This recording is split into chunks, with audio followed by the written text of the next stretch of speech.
Footsteps move in sync with the pulsating drum. It's a sign of love and gratitude to the Creator, Mother Earth.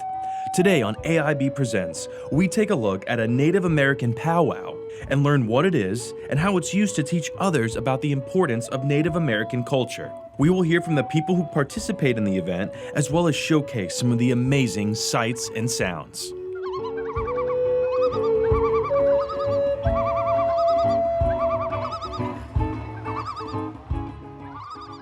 Mystical sounds fill the air on this gorgeous fall day. The music serves as a sort of musical guide for a traditional Native American powwow.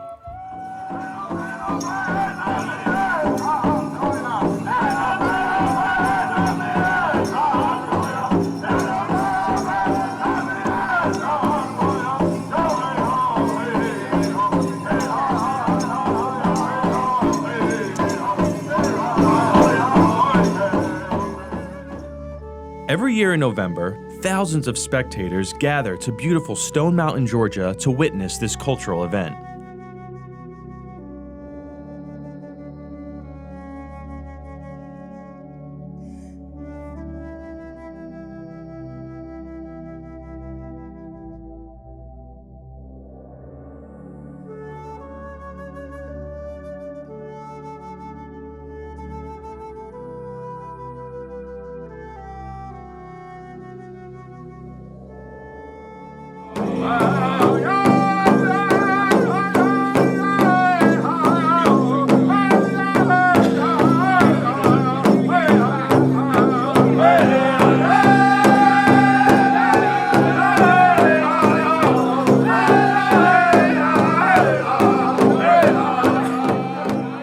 A powwow is a social gathering held by many different Native American communities. A modern powwow is a specific type of event for Native American people to meet and dance, sing, socialize, and honor their cultures.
Planning for a powwow generally begins months, sometimes up to a year in advance of the event, by a group of people usually referred to as a powwow committee.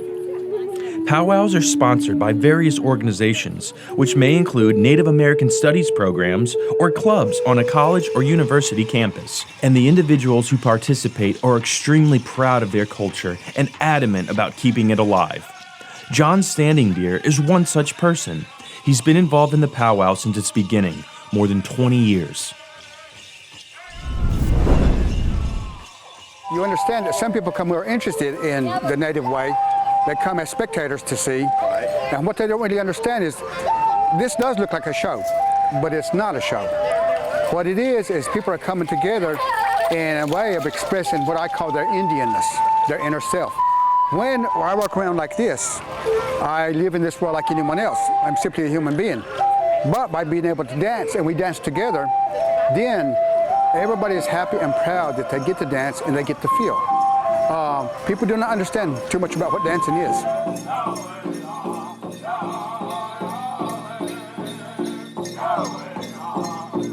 What the songs and the dance do is this. There's a time, there's a rhythm to it. That drum, they call the heartbeat of the earth. The reason being is this, is as we step, we touch and match the ground for each beat. All right, boom, boom, boom. Now, like I said, if everybody come together and we say, we are going to say a prayer for the people, everybody would have their own prayer and it would be individual prayer. When we are dancing, we are beginning to touch the ground with each beat, and it doesn't matter whether it's a plank song or a woodland song, these are old songs. What we do is we're dancing together, we're matching that beat, and as it increases, what happens is that there is a demand upon the blood supply, which needs oxygen. So sooner or later, as we're dancing, this demand starts matching up. Our breathing matches up to the next man, our next person, little girl, old woman, and our heartbeat is doing the pumping, so all of our heartbeat matches up also. So we become one in the dance. And that is a sacredness that people don't seem to understand and they don't really think about. That's how we become one, because we are one. The drum itself is an integral part of the powwow. You could say without the drum, there is no powwow. Music is provided by a group of performers who play a large, specially designed drum and sing traditional songs.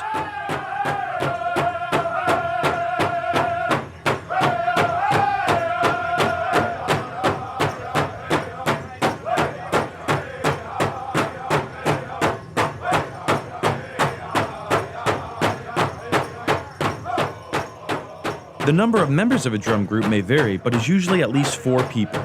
Some members of the drum group may wear traditional regalia and dance as well as drum. Other times, drummers simply wear street clothing. While the drum is central to powwows, the drum only helps them keep the beat. Dancers key in on the melody of the song. Rhythms, tones, pitch all help them create their moves. It's basically people being able to express their true self by being able to dance. And again, that's going to be very individual, but in being together and seeing other Native people, we come, you meet, you talk, some people become friends, some people marry. That's all part of the whole thing. And people coming out here today, they think that, they pay money and it's a show. In one sense, it's a show.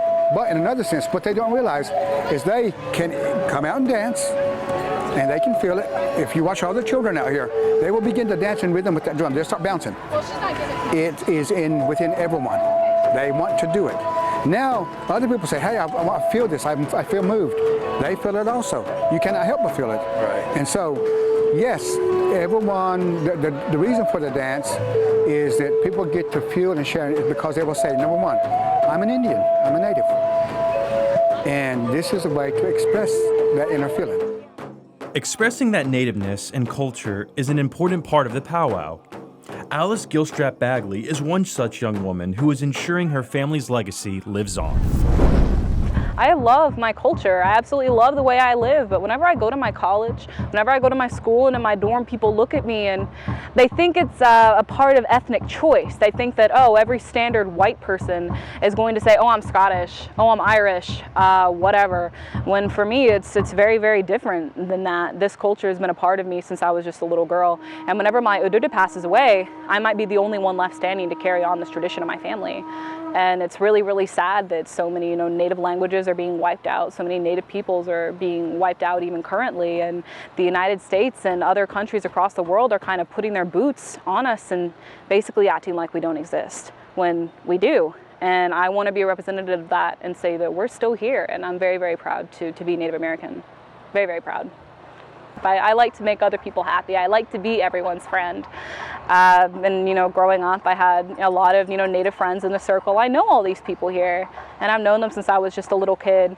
And they've seen me grow up from a little ginger-headed 4-year-old to something better. And I really, really want to show other people, other little boys and girls who were born like me, who were born with paler skin that freaking shines white in the sunlight, that it doesn't matter what you look like. I've seen native children who want to darken their skin because it's not light enough. I saw kids pick on me when I was so young, like in that ripe innocence, whenever you realize not everyone's going to be the same and want to be your friend. So for me, if I can one day show these little Native American boys and girls who are of mixed race like myself, where my father is a white man and my mother is a Native American woman, that they're perfect just the way that they are, then that would be wonderful for me. I want to show you that for us especially, we want to be accepting of everyone, and I want to show them that I love them, and I really, really want to be their friend. I want to reach out for them and show them that they're wonderful exactly the way that they are and that they shouldn't change.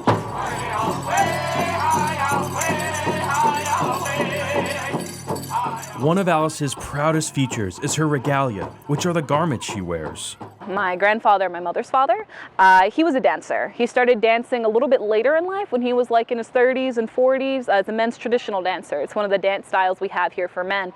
And my cousin, Audrey, she danced until she was maybe, I don't know, about 4. I'm only 17 days older than she is. And she had regalia, or what we call what we wear. We don't call it a costume. A costume means that you're being someone that you're not. For us, that's absolutely not the case. We'll call it our regalia. And she had some. She stopped dancing because my Aunt Kelly is very, very, very, very Christian, and took Audrey out of dancing, said it was pagan. But for me, I automatically picked up the opportunity, said, give it to me instead. So they put it on me, and just 3 months before I turned 5, I went to my first powwow, and I've been dancing ever since. Every fabric tells a story and is an important part of her being. One of my favorite parts of my regalia would be these. They are my otter braid ties. Usually some dancers will have their otter ties all the way down to their ankles. They can be up to from 48 to 52 inches long sometimes. I didn't go that route. They're heavy and they flop around everywhere, but they are real, genuine otter, very, very soft. And I tie them around, obviously, my hair. This right here is my plume. It is an imitation plume. It is illegal to own eagle feathers without a permit in the state of Georgia. But I have one, just, no, it's a tribal thing, I have one. No, this is a dyed turkey plume that we wear, but it's been blessed. It depicts basically what we love and what we care about. You'll see a lot of Native dancers here wearing feathers.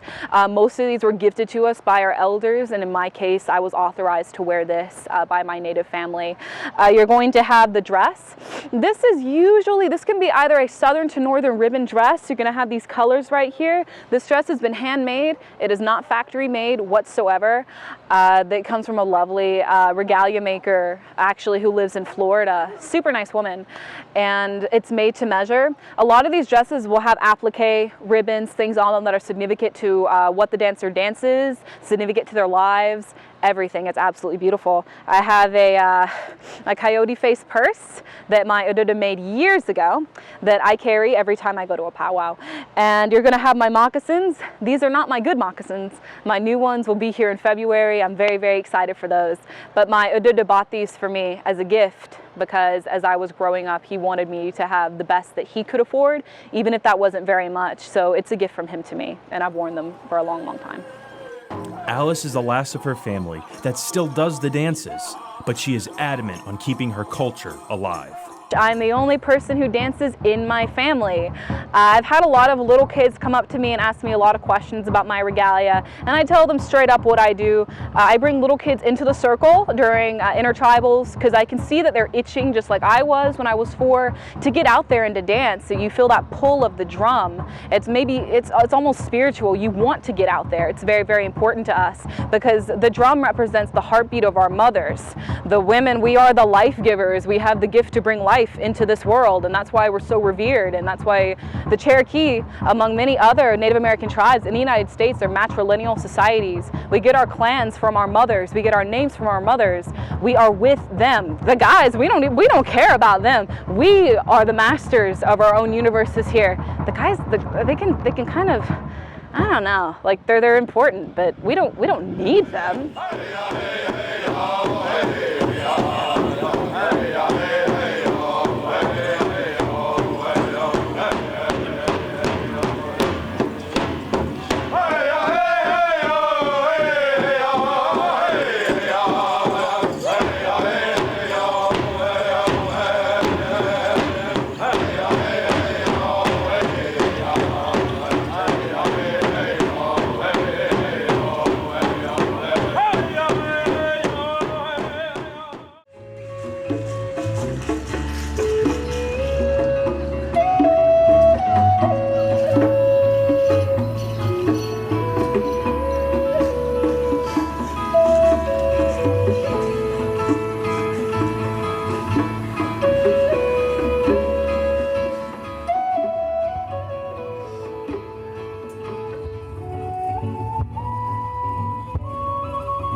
Rick Botchenbaugh, whose native name, Kalinado, means full moon, he talks about the specific dances he does.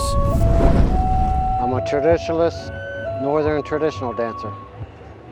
And my style is, we wear the one eagle bustle.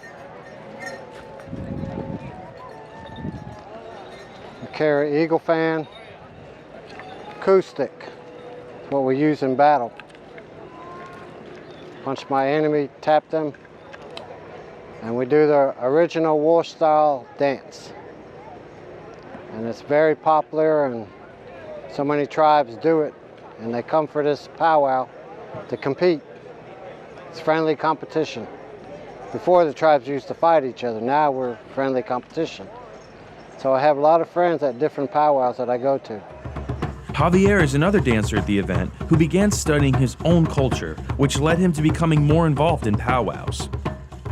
I started 13 years ago dancing, approximately. But before that, I explored. I studied anthropology a little bit, and it intrigued me. And I studied other cultures. So I began to ask myself, why am I studying other cultures? Why am I not studying my own culture? Why am I not knowing about my own roots? Who am I? Where do I come from? Where do my people come from? I was raised in the U.S. since the age of 6, and I didn't have self-identity of who I was.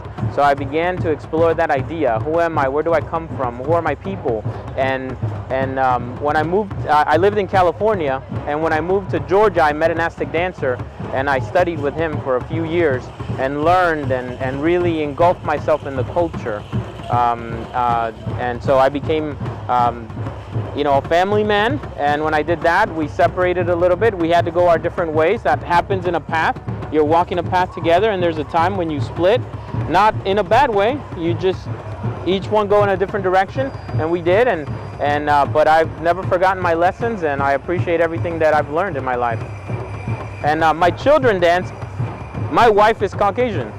My wife married me, and when she realized that I wanted to continue dancing, she said, I will learn. And she always says this, I dance because I want my children to know their culture and their heritage. Javier explains the meaning behind his name and the importance of continuing the culture. My name is Javier Alfaro, and we are an Aztec dance troupe called Chicawayolotli. In the Nahuatl language, that means strong heart. We just did a performance for this powwow, Stone Mountain Powwow, and it incorporated a few dances, a few songs. We also like to involve the crowd and get them to come out and dance and understand how the dance works, right?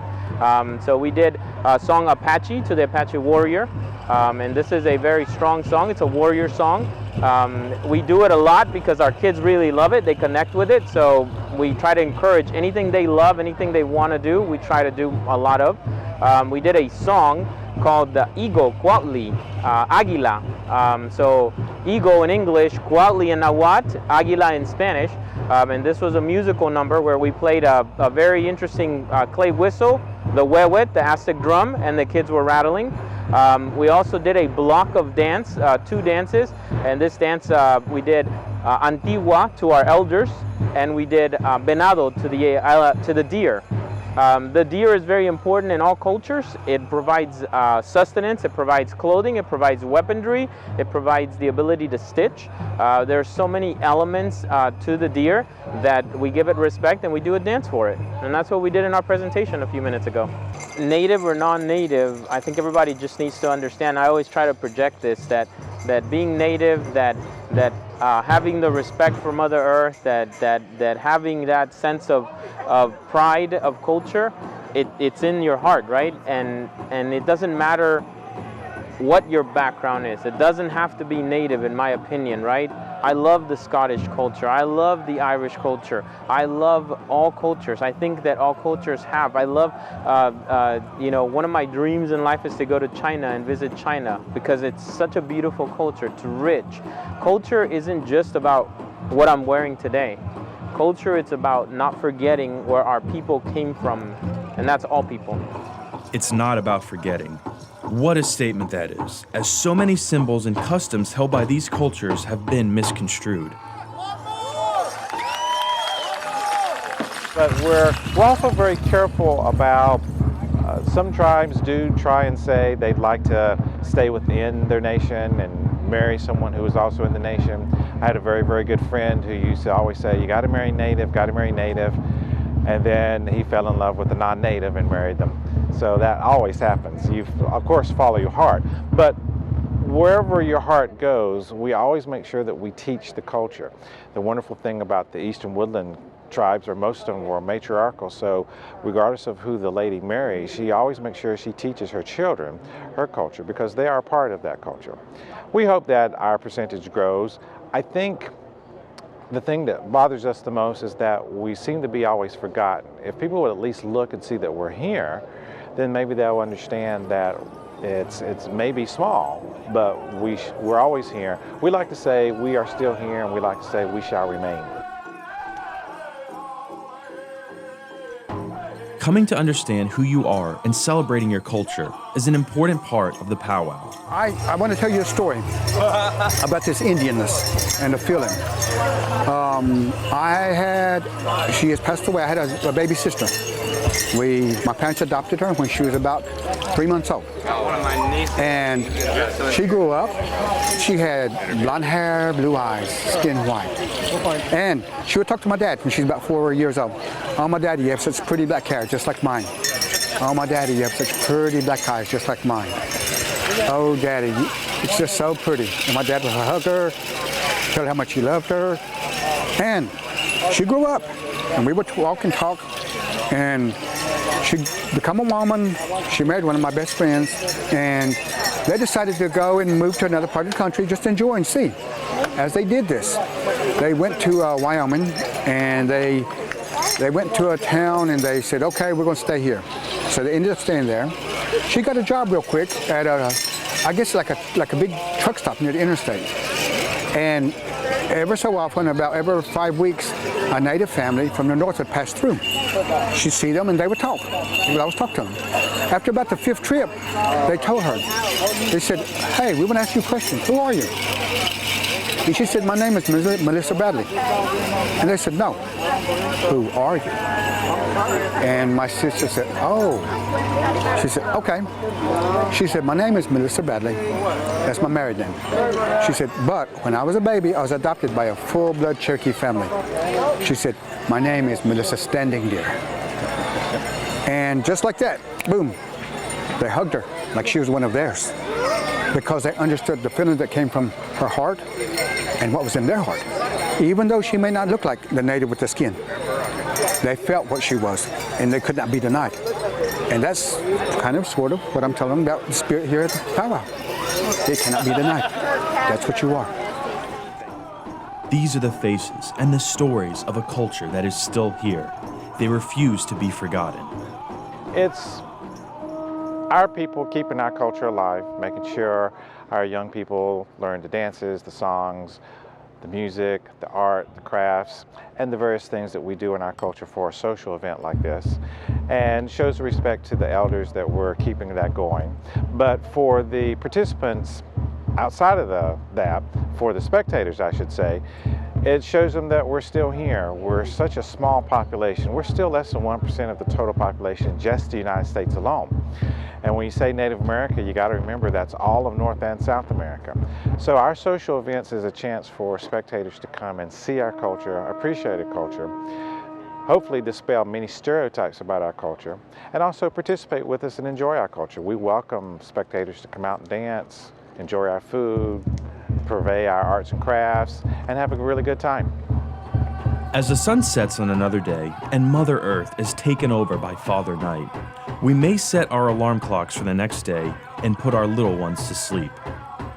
But for the people that take part in the powwow, life is more than just a series of never-ending events and appointments. It's a beautiful, wondrous landscape, a gift that was handed to us from the Creator. If we could learn to sing, dance, and chant, as crazy as it sounds, then perhaps we may be more in touch with the planet and our place in it. Just a thought. Thanks for watching.